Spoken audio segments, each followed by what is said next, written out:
नमस्कार दोस्तों। आज की इस वीडियो में हम लोग बात करने वाले हैं मोतीलाल ओसवाल एएमसी के अंडर परफॉर्मेंस के बारे में। देखिए दोस्तों, लास्ट कुछ सालों में जब ये देखा गया था कि ये एएमसी काफी ज्यादा अच्छा परफॉर्मेंस कर रही थी, वहीं उसके उलट लास्ट के 3 से 6 महीने के बीच में ये देखा गया है कि ये एएमसी काफी ज्यादा अंडर परफॉर्मेंस कर रही है। और हाल फिलहाल जो एक न्यूज आई थी इस मोतीलाल ओसवाल एएमसी और कल्याण ज्वेलर्स के बीच में कि इन्होंने कल्याण ज्वेलर्स को जो है ब्राइब किया था, तो उसकी वजह से इसका एक खासा नेगेटिव इंपैक्ट इस एएमसी के ऊपर भी पड़ा था। दोस्तों, आज की इस वीडियो में हम क्लियरली जानेंगे कि आखिरकार इस म्यूचुअल फंड एएमसी के अंदर चल क्या रहा है और लास्ट एक साल में जिन भी न्यू इन्वेस्टर्स ने इनके पास्ट के रिकॉर्ड्स को देखकर जो है इसमें इन्वेस्ट किया था, तो क्या उन लोगों को इससे एग्जिट कर जाना चाहिए या फिर इसके अंदर बने रहना चाहिए। तो दोस्तों, अगर आप लोग पहली बार इस चैनल पर आए हैं, पहली बार इस वीडियो को देख रहे हैं, तो प्लीज चैनल को सब्सक्राइब करना, वीडियो को लाइक जरूर करना। चलिए दोस्तों, सबसे पहले हम लोग देखते हैं कि मोतीलाल ओसवाल की एएमसी के अंदर आने वाले 3 मेजर जो म्यूचुअल फंड्स हैं उनके बारे में कि उनकी रैंकिंग आखिरकार हमें क्या बताती है। देखिए, सबसे पहले जो म्यूचुअल फंड आता है उसका नाम है मोतीलाल ओसवाल का मिड कैप फंड। और अगर मैं इसकी रैंकिंग की बात करूं तो एक महीने में, लास्ट के 1 मंथ में इसकी रैंकिंग है 27वीं रैंकिंग 29 म्यूचुअल फंड्स में से। और वहीं अगर मैं 3 महीने की बात करूं तो 3 महीने में है इसकी रैंकिंग 18वें नंबर की। और वाईटीडी की अगर मैं बात करूं तो इसकी रैंकिंग आती है 28वें नंबर की। और अगर मैं वही चला जाता हूं 1 साल, 2 साल या फिर 3 साल के लास्ट के पीरियड्स में, तो इसकी जो रैंकिंग थी वो थी नंबर 1 की रैंकिंग।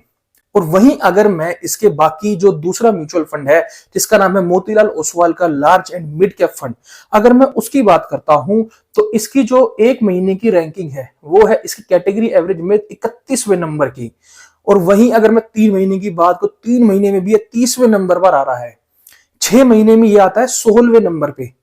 और वहीं अगर मैं बात करूं इसकी 1 साल और 2 साल की रैंकिंग की, तो ये 1 साल और 2 साल के अगर मैं पीरियड की बात करूं तो ये नंबर 1 की रैंकिंग पर आता है। और वहीं अगर मैं बात करता हूं उसके तीसरे म्यूचुअल फंड की, तो जो उसका तीसरा म्यूचुअल फंड है वो है मोतीलाल ओसवाल का फ्लेक्सी कैप फंड। और यहां पर भी अगर आप एक कॉमन चीज देखेंगे तो उस कॉमन चीज में आप ये देखेंगे कि एक महीने में इसकी जो रैंकिंग है वो है 31वें नंबर की। और 3 महीने में इसकी रैंकिंग थी 19वें नंबर की। और 6 महीने में थी तीसरे नंबर की। और वहीं अगर मैं बात करूं 1 साल और 2 साल की, तो ये नंबर 1 पर आता था अपनी इस कैटेगरी में। तो दोस्तों, यहां पर आपको एक कॉमन चीज आपको एक यहां पर जरूर दिखाई दी होगी कि लास्ट अगर मैं 1 महीने, 3 महीने, 6 महीने की अगर मैं बात करता हूं तो ये सबसे वर्स्ट रैंकिंग में जा रहे थे। बट अगर मैं वहीं 1 साल, 2 साल, 3 साल में आ जाता हूं लास्ट के, तो ये नंबर 1 या नंबर 2 पर ही आ रहे थे।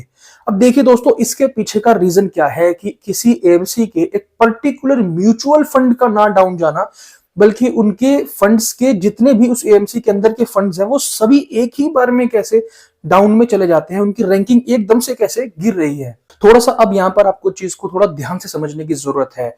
देखिए दोस्तों, मैंने आपको अभी 3 म्यूचुअल फंड्स के बारे में बताया एक ही एएमसी के। और अगर मैं उन तीनों म्यूचुअल फंड्स के कुछ कॉमन स्टॉक्स अगर आपको बताऊं तो उसमें पहला नाम आता है ट्रेंट का, दूसरा आता है कल्याण ज्वेलर्स का, और जो तीसरा नाम आता है वो आता है जियो फाइनेंशियल सर्विसेज का।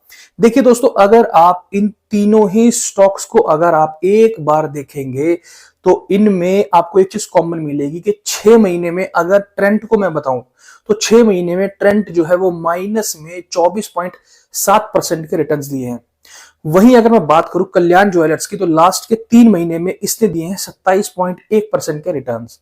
और वहीं अगर मैं बात करूं जियो फाइनेंशियल के लास्ट के 1 साल की, तो लास्ट के 1 साल में इसने दिए हैं माइनस में 19.26% के रिटर्न्स।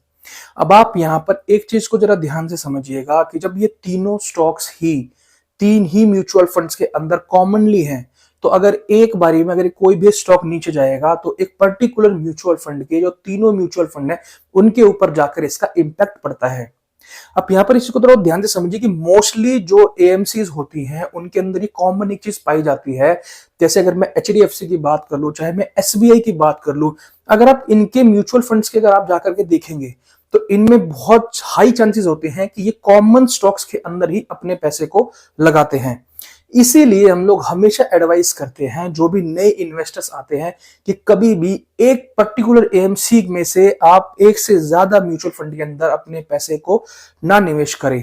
और अगर आप मान लीजिए 4 म्यूचुअल फंड के अंदर अगर आप लोग पैसा लगा रहे हैं तो उन चारों म्यूचुअल फंड्स के अंदर आप एक चीज जरूर देखिए कि उनमें से कितने कॉमन स्टॉक्स उन चारों के चारों म्यूचुअल फंड्स के अंदर हैं। देखिए दोस्तों, जो मोतीलाल ओसवाल जो एएमसी है ये जाने जाती है एक हाई रिस्क टेकर एएमसी के नाम से, क्योंकि ये जितना ज्यादा रिस्क लेती है उतना ज्यादा ही रिटर्न ये अपने निवेशकों को बना करके देती है। साथ ही साथ आप इसमें कॉमन चीज ये भी पाएंगे कि इन एएमसी के किसी भी म्यूचुअल फंड को आप उठा के देख लीजिए मोतीलाल ओसवाल की, ये ज्यादा से ज्यादा 30 या 35 स्टॉक्स ही अपने म्यूचुअल फंड के अंदर रखते हैं। तो दोस्तों यहां पर आप लोग एक चीज ध्यान से देखिएगा, समझिएगा कि मैंने जब आपको इसकी रैंकिंग के बारे में बताया तो मैंने 1 महीने, 3 महीने, 6 महीने के में दिखाया जिसमें इसकी रैंकिंग वर्ड्स थी। बट वहीं अगर मैंने 1 साल और 2 साल, 3 साल में गया तो ये नंबर 1 की रैंकिंग पे आ रहे थे।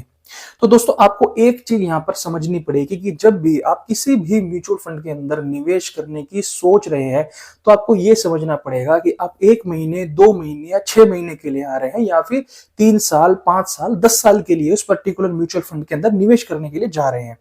दूसरी बात ये, अगर किसी एक पर्टिकुलर इन्वेस्टर ने इस पर्टिकुलर एएमसी के हर म्यूचुअल फंड, जैसे कि मोतीलाल ओसवाल के ही small cap fund, Motilal Oswal के ही mid cap fund, Motilal Oswal के ही large and mid cap funds, मतलब एक ही एएमसी के सारे फंड्स में अगर एक बार में पैसा लगा दिया तो आप ये समझिए कि अगर उनके जो कॉमन स्टॉक्स हैं अगर उनके अंदर कोई भी गिरावट आती है तो एक पर्टिकुलर एएमसी के जितने भी रिटर्न्स रहेंगे, जितने भी म्यूचुअल फंड्स रहेंगे, वो सारे के सारे एक ही बार में गिरावट को शो करेंगे आपको।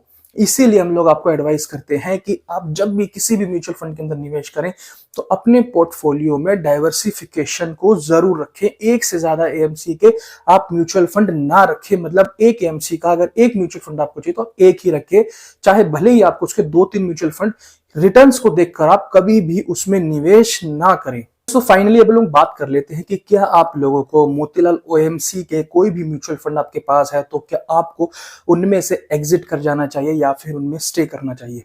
देखिए दोस्तों, सबसे पहले तो मैं आपको ये बता दूं कि मेरे खुद के पोर्टफोलियो में मोतीलाल ओसवाल का मिड कैप फंड है जो कि इस टाइम पर नेगेटिव रिटर्न दे रहा है।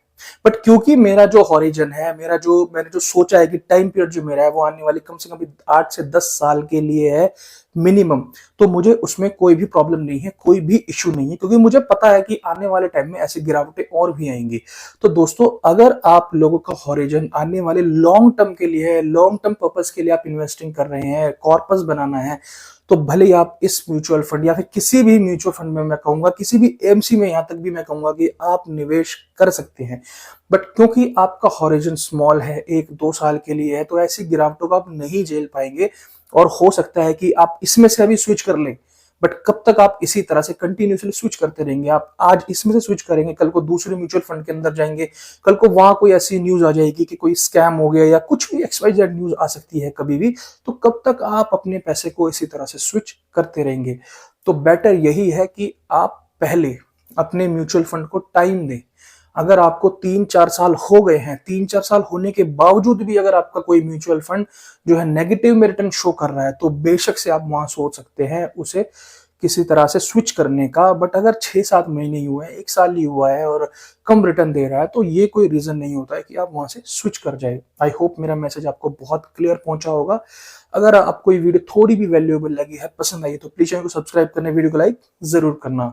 Thank you so much, have a nice day.